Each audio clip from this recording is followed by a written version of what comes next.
Well, we've made one gasket here that was kind of our first little test, and made it a little bit too long, and so we cut it and then taped it and kind of doped it up with some of that butyrate dope. Now we're using it as a kind of a template for our final gasket that we think will fit a lot better.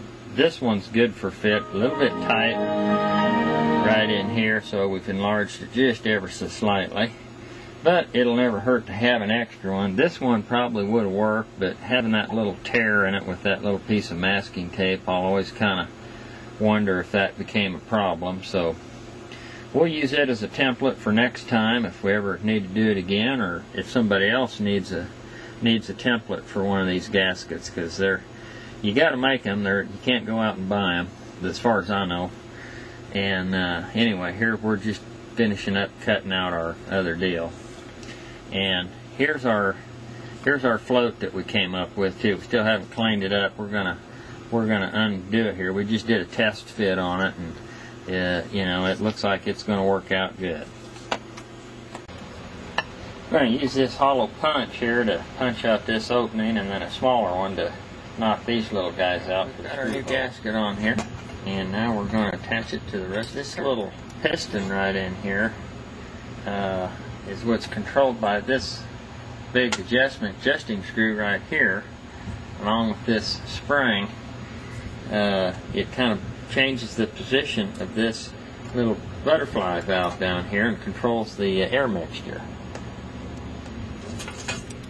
And it's got to make a pretty good turn as you get this thing into here. It fits up in this thing right here, so I need both. Well, there we go. We've got the little air piston in the housing of the heat riser tube, and this is the bottom of the plate that mounts into the body of the carburetor.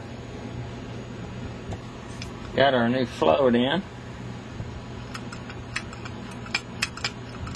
Ready for the rest of the reassembled carburetor and heat riser tubes. We got everything back on her now.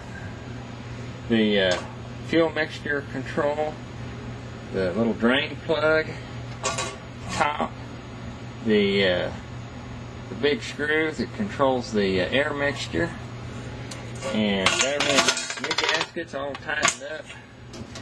And she's ready to put back on. But here's the last shot of this marble carburetor that goes back on the old Buick today.